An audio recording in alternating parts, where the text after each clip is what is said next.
In the past 100 years, as these super technologies have been developed in the West, the smashing of atoms, the invention of radio, television, computers, immunology, so forth and so on, data has been arriving about the practices of Aboriginal cultures all over the planet, that they dissolve ordinary realities, ordinary cultural values, through an interaction, a symbiosis, a relationship to local plants that perturb brain chemistry. And in this domain of perturbed brain chemistry, the cultural operating system is wiped clean. And something older, even for these people, something older, more vitalistic, more in touch with the animal soul, replaces it, replaces the cultural operating system. Something not determined by history and geography, but something writ in the language of the flesh itself. This is who you are. This is true nakedness. You are not naked when you take off your clothes. You still wear your religious assumptions, your prejudices, your fears, your illusions, your delusions. When you shed the cultural operating system, then essentially you stand naked before the inspection of your own psyche. Desmond Morris called it the naked ape. And it's from that position, a position outside the cultural operating system, that we can begin to ask real questions about what does it mean to be human, what kind of circumstance are we caught in, and what kind of structures, if any, can we put in place to assuage the pain and accentuate the glory and the wonder that lurks waiting for us in this very narrow slice of time between the birth canal and the yawning grave. In other words, we have to return to first premises. So I've been thinking about this a lot, and at first it seemed to me only a metaphor, this phrase, culture is your operating system. But because I travel around a lot and get that jolting experience frequently of, let's say, leaving London on a foggy evening and arriving in Johannesburg 14 hours later to a sweltering day in a city of 14 million on the brink of anarchy, I get to change my operating system frequently. And so I notice the relativity of these systems.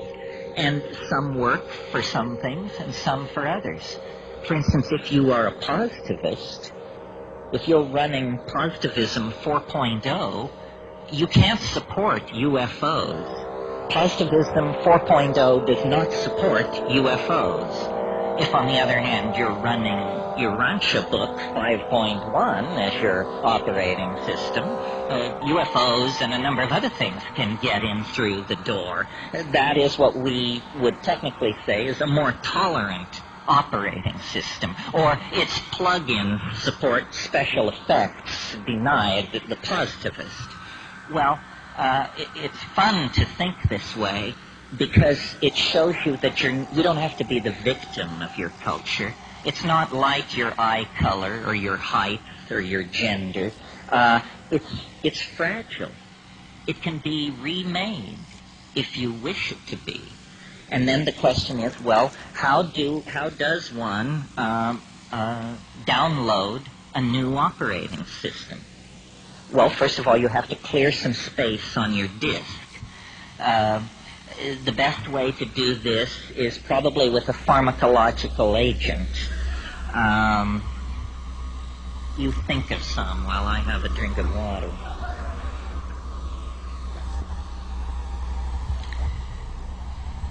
Psilocybin is an excellent disk cleaner.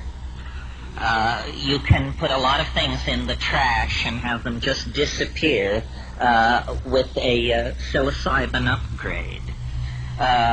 Other pharmacological agents that will clear your disk are ayahuasca And of course, these are gentle clearings of the disk, which take 5, 6, 7 hours. If you're in a hurry to dump that old data and leap right into the new operating system, click on the button marked dimethyltryptamine. A compressed disk erasure will immediately be downloaded, unstuffed, bin-hexed, implemented, installed, run, and you will find yourself with an entirely different head. Now, shamans have always known, though they may not have used the kind of language I'm using here, shamans have always known this trick. What trick? It has two facets.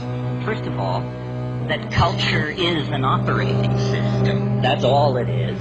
And that the operating system can be wiped out and replaced by something else. So, in essentially, what's going on among shamans and those who resort to them for curing and counseling and so forth is somebody's running a slightly more advanced operating system than the customer.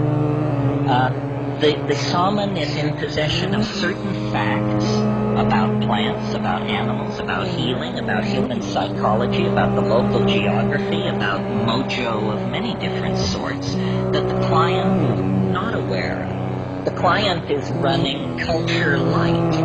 The shaman paid for the registered and licensed version of the software and is running a much heavier version of the software than the client.